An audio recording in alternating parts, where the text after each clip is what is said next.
पुत्र संभाजी महाराज यांचं नाव आहे. आणि खूप जुन्या युगातलं काळातलं एक नाव सत्यवादी राजा हरिश्चंद्र. राजा हरिश्चंद्राच्या संदर्भात कितीतरी अभंग आहेत. हरिश्चंद्र तारा राणी वाहे डोंबा घरी पाणी. राजा डोंब्याच्या घरी पाणी भरतोय कशासाठी? फक्त सत्य त्यांनी जपलं, स्वतःचा धर्म नाही सोडला. एका तुकडोजी महाराजांच्या अभंगात त्यांचं वर्णन आलेलं पहा. माझी गोधडी झाली जुनी, माझी गोधडी झाली जुनी, हिला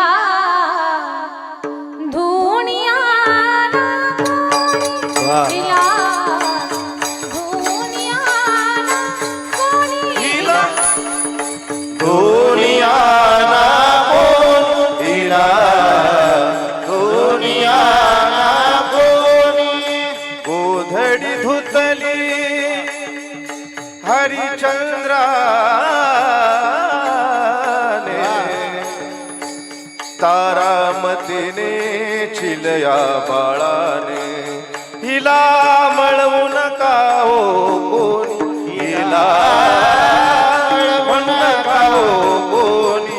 माझी गोधडी झाली जुनी, माझी गोधडी झाली जुनी, गोधडी झाली जुनी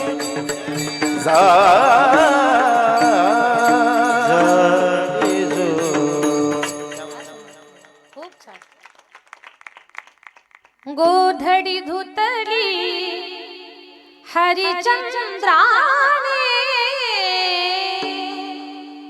तारामतीने रोहिदासाने, तिला मळवू नका हो कोणी, माझी गोधडी झाली जुनी. राजा हरिश्चंद्राचं नाव अभंगात संतांनी गायलं का? सत्य नाही सोडलं. जो सत्य धर्म आहे, धर्माचे 4 पाय आहेत पहा. तप, पवित्रता, दया आणि सत्य हे धर्माचे 4 पाय आहेत. तर सत्य ही जी बाजू आहे राजा हरिश्चंद्रानं एवढी जपली. त्यानं स्वप्नात राज्यदान दिलं होतं. हिवरा स्वप्नात राज्यदान दिलं होतं. आणि दुसऱ्या दिवशी राज्य मागायला आले ना विश्वामित्र. आपण सकाळी बोललेलो संध्याकाळी लवकर द्यायला तयार होत नाही. काही माणसं आवेशात आले ना, मोसम मध्ये आले का काय बोलून जातील काही सांगताच येत नाही. काही मोसम मध्ये आले ना, पंढरपूरची वारी वैतागून वारीला गेलेले आणि ते मोसम पाहिला ना सगळा, हे तुळशी, हे हंडे, हे विणे, झेंडे, पताका, टाळ, हा वारकरी असलं. ते गजर पाहिला नामाचा आणि गावाकडे मार खात होतं ते तिकडे गेलेलं. आणि त्याला एवढं भारी वाटलं ना ते सगळं पाहून. मोसम मध्ये आलं, ते रोज गटारात पडणार मोसम मध्ये आलं आणि त्याला वाटलं हा सुख सोहळा स्वर्गी नाही, काय सोहळा आहे, काय आनंद आहे. ते म्हटलं आता माळच घालायची. त्यानं घातली ना माळ गळ्यात, मोठी टप्पूच्या टप्पू माळ घालून गावाकडे आलं. सगळ्या गावानं सत्कार केला हो त्याचा. कोणालाच विश्वास बसत नव्हता कल्याण बाबा की हे माळकरी होईल म्हणून. पण काय परिवर्तन झालं. मोसम मध्ये आलं, गळ्यात माळ घातली, मोठा टिळा लावायचं, कपडाला माळ बाहेर ठेवायचं, रोज मारुतीच्या दर्शनाला यायचं. भजनी मंडळात सूर काही येत नव्हता त्याला, भजन येत नव्हतं, पण उगी जाऊन बसायचं. 2-3 महिने कसं 2-3 महिने. आणि जसं का गावची जत्रा आली, जत्रा त्याला टेन्शन आलं ना फुल. हा टेन्शन मध्ये आलं ते माळ, त्याला खूप अडचण वाटायला लागली. गेलं पोहायला बैलासारखे मान हलवले त्यानं पाण्यात पोहता पोहता. बैलाला तरी शिंग आहेत अडकायला, माळ ह्याला कुठे शिंग आहेत. मान हलवली, गेली माळ निघून पाण्यात, मोकळा झाला घडी. जत्रात फिरायला लागला मोकाट. माझं बोलणं लक्षात घ्या. काही लोक मोसम मध्ये येतात, मोसम मध्ये येऊन कुठली गोष्ट करायची नाही. माझ्या बोलण्यातला भाव समजून घ्या. खूप आनंदात कुणाला शब्द द्यायचा नाही, रागात काही बोलून जायचं नाही. आणि दुःखात काही निर्णय घ्यायचा नाही. जर तुम्हाला जीवन तरायचं असेल तर खूप आनंदात आले, देऊन टाकलं, अरे नका, शब्द नका देऊ. स्थिर व्हा, जमिनीवर पाय ठेवा, आपली परिस्थिती पहा आणि मग द्या. नाही हो, एक नंबर कापूस आला हो, दिलं, अहो त्याला बोंड आलेत का, फुटलाय का, पाऊस पडणार आहे का नाही ते पहा ना. घरात कापूस आल्यानंतर मग ठरवा, भाव भेटो ना तर नाही भेटो. पण ते पाते पाहूनच, पानं पाहूनच हे झालं ना, ते हवेत गेलं. तसं करायचं नाही. आनंदात आपली परिस्थिती पाहून मग बोलायचं. आनंदात शब्द द्यायचा नाही, रागात काही बोलून जायचं नाही. काही माणसं रागात आली ना, ते रागात आले की काही पण बोलून जातात. मग कधीचही काढतात 1857च, कधीचही काढणार, काही बोलून जाणार. रागात बोलून जायचं नाही आणि दुःखात निर्णय घ्यायचा नाही. काही म्हातारी माणसं दुःखी झाले, बायका पोरांनी बडबड केली की म्हणतात चाललो घर सोडून. नका तसं करू, नका जाऊ. तुम्हाला शुगरची गोळी चालू आहे, तुम्हाला पाठच जेवायला कोण देणार तुम्हाला बाहेर गेल्यानंतर. पण म्हातारे फार काही काही रागिष्ट असतात. तुमच्या गावातलं कोणीच नाही हा, पण असलं म्हातारं रागात चाललो घर सोडून. म्हातारे म्हणता नका जाऊ, पोरग राहत नाही, पप्याचं पोर राहत नाही तुमच्याशिवाय. चाललो घर सोडून. अहो बकऱ्या कोण सोडणार आहे, पाहून घे तू, चाललो घर सोडून. मडकेत आहे चाललो घर सोडून. म्हातारीनं पण कपड्याचं गाठोडं बांधलं, फेकलं दार, जा. मग म्हातारा म्हणतात एवढा वेळ थांबतो, पुढचा. रागात निर्णय घ्यायचा नाही.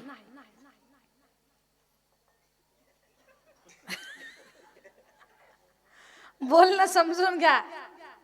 आणि हे जे बोलणं कुणाला कुठेही जाल त्याला मॅच होईल, त्यांना समजून घ्यायचं. आपलं हे असं आपल्या जीवनात पण घडलेलं आहे. तर लक्षात घ्या, मला सांगायचं एवढंच आहे की दान दिलं स्वप्नात. आपण मोसम मध्ये येऊन बोलतोय, पण स्वप्नात दिलं काय. राजा हरिश्चंद्र स्वप्नात दिलेलं दान राजा हरिश्चंद्रानं वास्तवात जेव्हा विश्वामित्र समोर उभे राहिले ना, महाराज तुम्हीच आले होते का स्वप्नात. म्हणे हो राजा, तू मला स्वप्नात दान दिलं, आता राज्य दे मला. देऊन टाकलं महाराज. म्हणाले दिले दान, पण वरनं दक्षिणा पाहिजे, त्याच्याशिवाय दान पूर्ण होणार नाही. दक्षिणा दे. शिपायांना सांगितलं काय असतील मंत्री वगैरे विश्वासू, जा म्हणे तिजोरीतून धन घेऊन या. थांबवलं विश्वामित्रांनी. राजा, अरे राज्य मला दान दिलं, याचा अर्थ हे राज्य वैभव, ही श्रीमंती, ती तिजोरी सगळं आता माझं झालंय, माझंच मला देतोस काय. चुकलं महाराज. पण महाराज एक गोष्ट तुम्हाला मान्य आहे का. कोणती. म्हणे मी दान दिलंय पण देणारा अजून स्वतंत्र आहे. हा मान्य. मग मला काही अवधी द्या, मी बाहेरून राज्य सोडून बाहेर जातो आणि मग तुमच्या दक्षिणेची व्यवस्था करतो.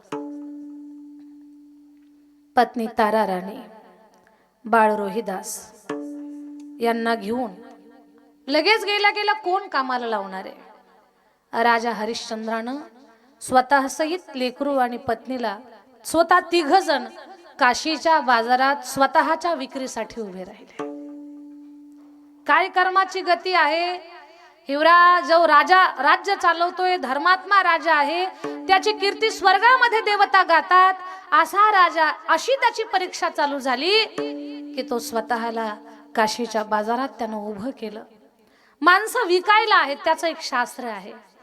वाळलेल्या गवताला ज्यानं डोक्याला गुंडाळलं, वाळलेलं गवत डोक्याला गुंडाळून 3 जण उभे आहेत. अख्ख्या उन्हात दिवसभर उभे आहेत की कुणीतरी आम्हाला विकत घ्यावं आणि त्याचं मिळणारं धन महाराजांना दक्षिणा म्हणून देऊ.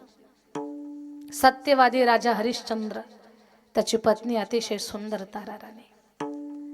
पाहिलंय माणसं विकायला आलीत काशीच्या बाजारामध्ये आणि एका वेशेनं पाहिलं तारा राणीला. राणी होती ती, अप्रतिम सुंदर होती.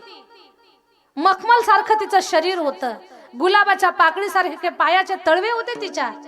आणि एवढी सुंदर स्त्री, त्या वेशेच्या लक्षात आलं ही आपल्या कामाची. आणि काशीच्या वेशेनं तारा राणीला विकत घेतलं, घेऊन निघाली. तेवढ्यात कौशिक नावाच्या ब्राह्मणांनी पाहिलं, अरे ही तर राजाची राणी आहे आणि तिला घेऊन जाणारी वेश्या आहे. यांच्या डोक्याला गवताची काडी आहे, म्हणजे हे विक्रीला आहेत. थांबवलं.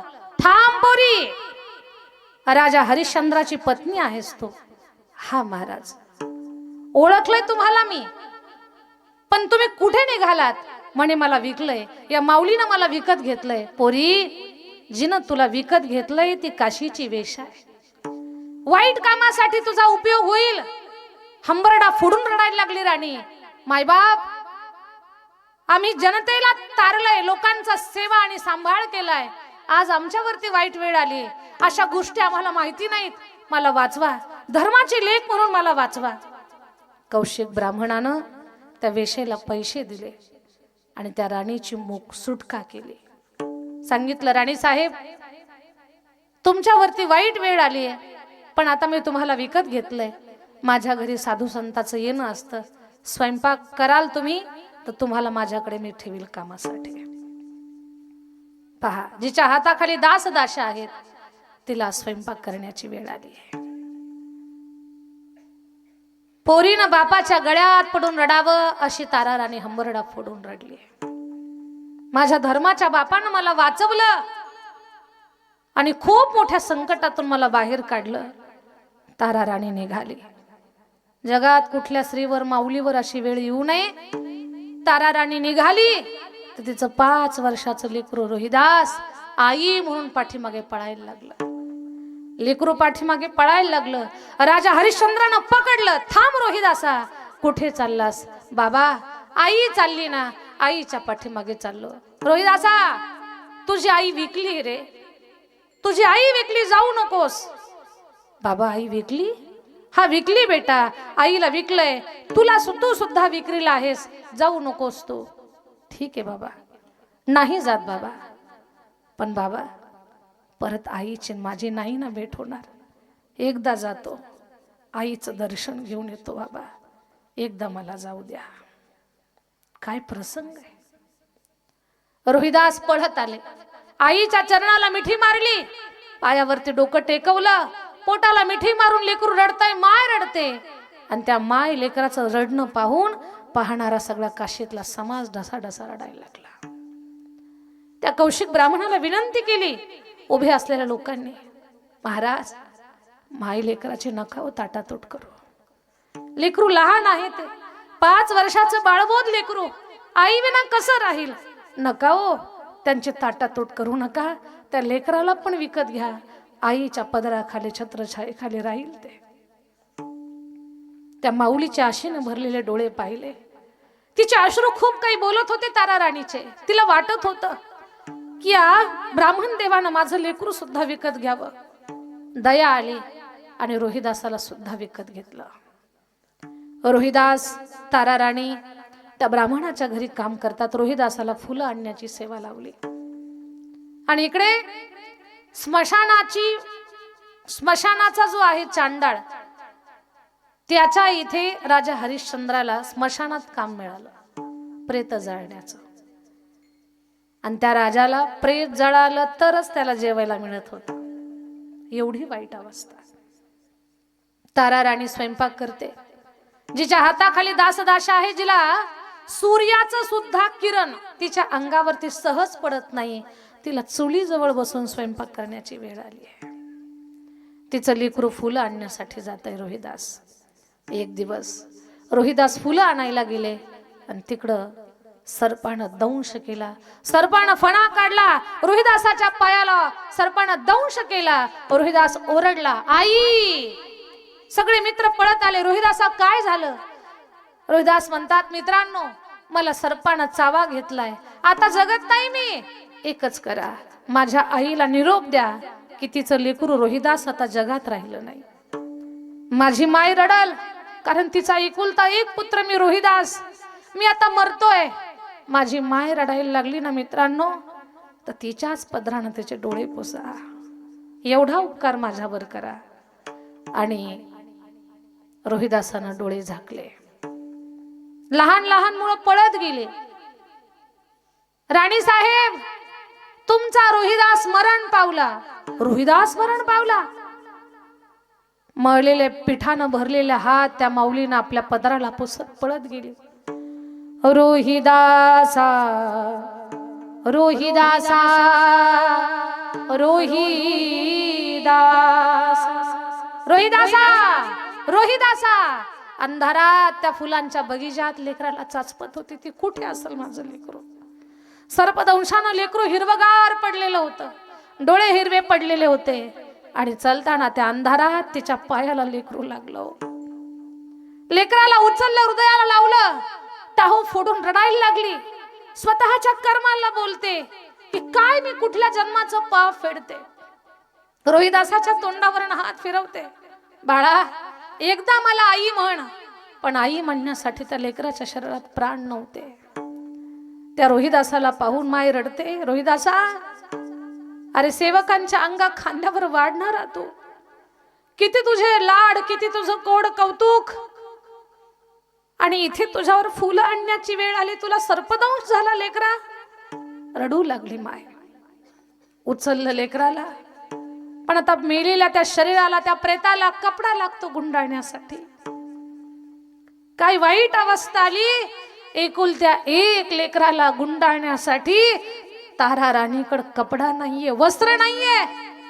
माऊल्यांनो, त्या माऊलीनं अर्धी साडी फाडली आणि लेकरू त्या साडीत गुंडाळला. स्मशानात गेली मध्यरात्रीला. जीव घाबरलेला, गोंधळलेला. लेकरू मरण पावलं याचं भयंकर दुःख तिच्या अंतःकरणामध्ये. लाकडं विकत घेण्यासाठी तिच्याकडे पैसे नाहीयेत. जळालेले प्रेत, अर्धवट जळलेली लाकडं त्या स्मशानात पडलेली तिनं गोळा केली हो, की ज्या लाकडावर दुसऱ्याची प्रेत जळालेली होती. ती लाकडं तिनं जमा केली, चिता पेटवली. पकडलं लेकरू हातामध्ये. अग्नीमध्ये द्यायचे तिला ते लेकरू. तेवढ्यात सप सप सप सप चालत भयंकर एक अकराळ विक्राळ रूप असलेला एक पुरुष आला. खबरदार! लट लट लट कापायला लागली तारा राणी. मायबाप सरकार, मी एक आई आहे. मी राजा हरिश्चंद्राची पत्नी आहे तारा राणी. हे माझं लेकरू आहे रोहिदास. सर्पदंशानं मरण पावलंय. परमिशन घेतल्याशिवाय आत येऊ नये. पण माझ्याकडे काहीच व्यवस्था नाही, ना पैसे नाही, ना जाळण्यासाठी लाकडं नाही. हात जोडते तुम्हाला, पाया पडते तुमच्या. माझ्या लेकराला चितेत टाकण्याची परवानगी मला द्या. माझ्या ताई दादांनो, राजा हरिश्चंद्र हे बोलणं ऐकतोय. त्या हरिश्चंद्राच्या मनाला काय वाटलं असेल? हरिश्चंद्राला सांगायचं होतं, तारा राणी मीच राजा हरिश्चंद्र. तेवढ्यात वीज चमकली आणि त्या विजेच्या प्रकाशात दोघांनी एकमेकाला ओळखलं. हातातलं प्रेत टाकलं, आपला पती ओळखला. आपलाच पती समोर आहे. महाराज म्हणून पाय धरायला लागली तारा राणी, तर दोन हात मागे सरकला राजा हरिश्चंद्र. थांब तारा राणी, थांब तारा, मी चांडाळाचा सेवक आहे. माझ्या पाया पडशील तर तुला स्नान करावं लागेल. रोज प्रेत जाळण्याचं काम करतोय मी तारा राणी, नको पडू माझ्या पाया. पतिदेव, पतिदेव पण म्हणू नको. चांडाळाचा सेवक आहे मी विकलंय स्वतःला. तुमचा काही दोष नसताना तुमच्यावर सुद्धा वाईट वेळ आली. रडू लागला राजा हरिश्चंद्र. रडणारी तारा राणी म्हणते, स्वामी, जे काही घडलं त्याला मला तुम्हाला दोष नाही द्यायचा. तुमच्या प्रत्येक प्रसंगात तुमच्या सोबत राहणं हा माझा धर्म आहे. आज माझ्या लेकराला जाळण्यासाठी लाकडं नाही, स्मशानात येण्याची परवानगी नाही. इथपर्यंत आले. एकच विनंती आहे, आपल्या लेकराला शेवटची मूठ माती देण्यासाठी मला परवानगी द्या. माफ कर तारा राणी, माफ कर. तुला सांगू तारा, जेव्हा प्रेत जळतं ना, तेव्हा मला वाटीभर खिचडी मिळते आणि अर्धा गज कपडा मालकाला मिळतो ग. मला खिचडी नाही दिली तरी चालेल. तारा राणी, माझ्या लेकरासाठी हा बाप आज उपवासी राहील ग, पण मालकाला कपडा द्यावाच लागेल आपल्याला. कपडा दिल्याशिवाय तुला प्रेत जाळता येणार नाही. कोण म्हणतंय? बाप बोलतोय, बाप. एवढ्या भयंकर परीक्षा हरिश्चंद्र आणि तारा राणी दोघांनी दिल्या. राजा हरिश्चंद्रा, एवढी परीक्षा, एवढं दुःख, एवढं संकट, एवढी परीक्षा आहे का आपल्या जीवनात? नाहीये. आपल्या कुणाच्याच जीवनात एवढी परीक्षा नाही. पण भयंकर भयंकर अशी परीक्षा विश्वामित्र ऋषींनी राजा हरिश्चंद्राची घेतली. जेव्हा लेकरू चितेमध्ये टाकलं, दोघेही रडत होते.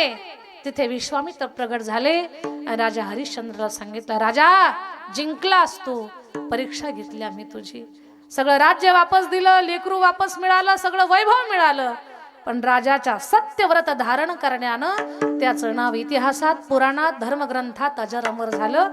याला म्हणतात धर्मवीर. उपवाशी राहिला, प्रचंड प्रचंड दुःख त्यानं सहन केलं, पण सत्य हा धर्म त्यानं सोडला नाही. हे वीरांचे प्रकार आहेत. दानवीर, धर्मवीर, विद्यावीर, दयावीर, महावीर, ह्या सगळ्या वीरांच्या मध्ये जे विशेष गुण आहेत ते संतांच्या मध्ये आहेत. म्हणून वीर विठ्ठलाचे गाढे कडी काळ पाया पडे. काळही त्यांच्या पाया पडतोय. काळ देहासी आलखा, काळ देहासी